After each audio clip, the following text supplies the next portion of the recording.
kegiatan sepeda ini. Sekali lagi selamat Hari Bayangkara ke-76. Kami selalu berada bersama-sama dengan Pak Kapolda untuk mendukung tugas pemerintah daerah.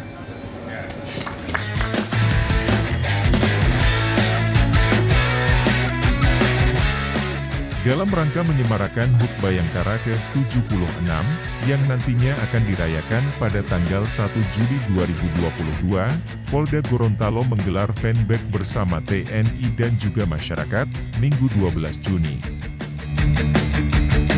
Pada fanbike ini turut diikuti langsung oleh Kapolda Gorontalo Irjen Pol Dr. Ahmad Wiyagus, dan Rem 133 Nani Wartabone Brigjen TNI Amrin Ibrahim, para pejabat utama Polda Gorontalo, personel TNI Polri,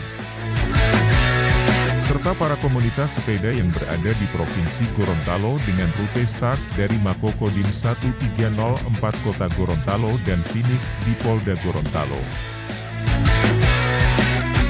Dan Rem 133 Nani Wartabone Brigjen TNI Amrin Ibrahim dalam sambutannya mengatakan bahwa, untuk meningkatkan solidaritas dan sinergitas TNI Polri dapat dilakukan dengan berbagai macam cara, salah satunya diwujudkan melalui kegiatan bersepeda atau goes bareng dalam suasana fanbike.